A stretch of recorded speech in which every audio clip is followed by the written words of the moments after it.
जय जवान जय किसान जय इंडियन आर्मी। आज हम आपको बताएंगे एक जैसे हमारे देश में बहुत प्रकार के धर्म चलते हैं, पंथ चलते हैं, ठीक है, और मिशन चलते हैं, बहुत सारे आंदोलन होते हैं, लेकिन उनमें से कुछ एक मिशन है, इसके बारे में आज हम देखेंगे। जो संत निरंकारी मिशन आता है, ठीक है, इसका भी यह इतिहास बहुत ही रोचक है। चलिए हम देखते हैं। ये संत निरंकारी मिशन जो होता है, इसकी स्थापना 25 मई सन 1929 ईस्वी में हुई थी। यानी यह सदगुरु बाबा बूटा सिंह जी महाराज ने किए थे, ठीक है। पेशावर और पाकिस्तान, ठीक है, जो पहले देश के आज़ादी से पहले जो कि भारत में ही सब पाकिस्तान में सब था, ठीक है, तो वो पेशावर में आता था, जो पाकिस्तान में अभी वर्तमान समय में पाकिस्तान में स्थित है, ठीक है। यानी संत निरंकारी सत्संग जो मिशन होता है, तो 25 मई सन 1929 ईस्वी में इसकी स्थापना की, इसने बाबा बूटा दास जी, ठीक है। तो बूटा सिंह जी महाराज जो थे, उन्होंने संत निरंकारी मिशन की स्थापना की, ठीक। फिर आगे चल करके जो मिशन को कार्यरत रखे, जो आगे चल करके उन्होंने सन 1943 ईस्वी में शहंशाह बाबा अवतार सिंह जी से मुलाकात हुई, ठीक। शहंशाह बाबा अवतार सिंह जी से इनकी मुलाकात हुई। जो उन्होंने जो बूटा सिंह जी महाराज थे, वह बाबा अवतार सिंह जी महाराज को इन्होंने संत निरंकारी मिशन के बागडोर संभाली, उनको दे दी, ठीक है। यानी कि उन्होंने जब उनका कार्यकाल पूरा हुआ, यानी अपने मरने से पहले कौन बाबा शहंशाह अपनी अवतार सिंह जी को ये निरंकारी मिशन का उत्तराधिकारी घोषित किया, ठीक है। जो आज़ादी के बाद सन 1947 में जब देश का विभाजन हुआ, तो वह दिल्ली चले आए, ठीक है। बाबा अवतार सिंह जी जो 1947 के बाद वो कहाँ चले आए, यानी दिल्ली में चले आए, ठीक है, पाकिस्तान छोड़ के, ठीक। अब यह भी अपने मिशन को कार्यरत रखें काफ़ी समय तक, ठीक। यानी अपने मरने से पहले इन्होंने, यानी इनके जो पुत्र थे, बाबा अवतार सिंह जी के जो पुत्र थे, ठीक, बाबा गुरबचन सिंह जी महाराज, ठीक, बाबा गुरबचन सिंह जी महाराज को अपनी बागडोर दे दी, यानी निरंकारी मिशन चलाने के लिए उनका उत्तराधिकारी बाबा गुरबचन सिंह जी को सौंप दी, ठीक है। इनका यानी बाबा गुरबचन सिंह जी महाराज का जन्म 10 दिसंबर सन 1930 ईस्वी में हुआ, ठीक है। यानी ये जो बाबा गुरबचन सिंह जी थे, अब यहाँ से एक नया मोड़ आ गया, ठीक। बाबा गुरबचन सिंह जी सबसे ज़्यादा मिशन में काम करने वाले थे।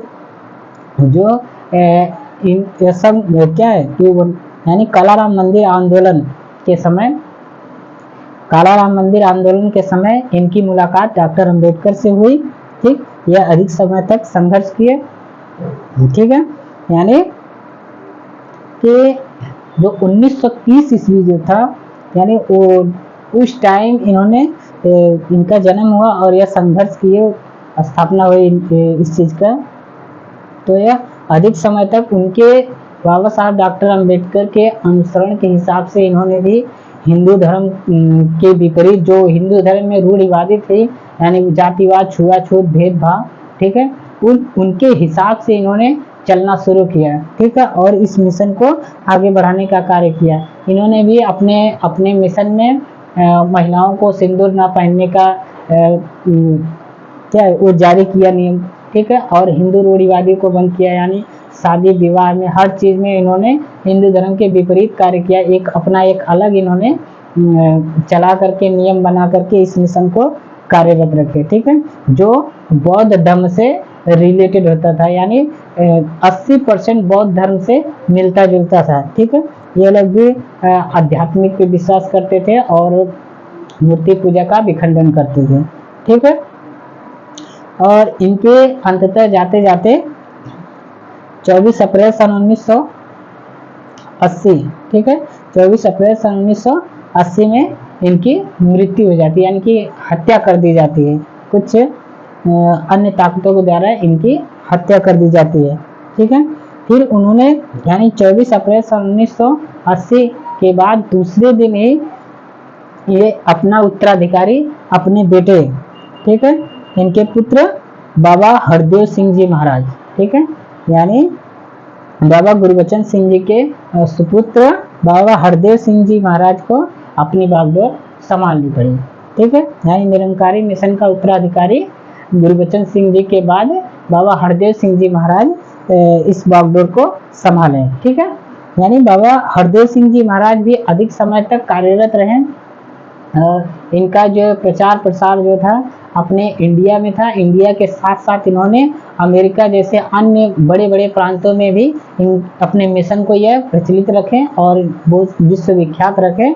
ठीक है, इस मिशन का उद्देश्य यही था कि आध्यात्मिक और पूर्ण विश्वास और संतों के माध्यम से इस जीवन में किस तरह से जीना चाहिए और यह जीवन क्या स्मरणीय है, इन्होंने आध्यात्मिक ज्ञान का इन्होंने प्रचार प्रसार किया है। ठीक है, फिर उसके बाद बाबा हरदेव सिंह जी महाराज यानी अपने दोनों दामाद के साथ यह कनाडा में गए थे किसी संत समागम में। तो वहाँ से जब निकले वो तो अपने दोनों दामाद के साथ यह कार एक्सीडेंट में इनकी मृत्यु हो गई। ठीक है, यानी पंच तत्व में ये विलीन हो गए।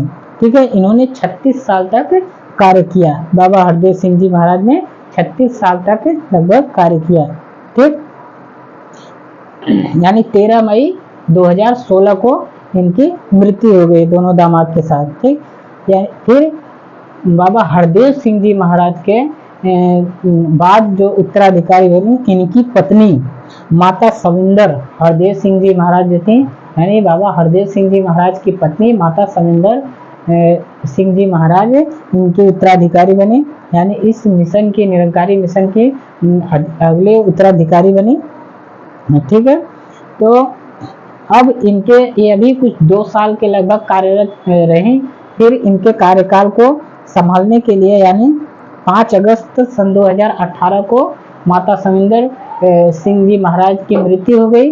उनके बाद इनके अगले उत्तराधिकारी बने इनकी बेटी सुदीक्षा हरदेव महाराज बनी, सुदीक्षा हरदेव महाराज बनी। ठीक है, जो वर्तमान समय में कार्यरत हैं।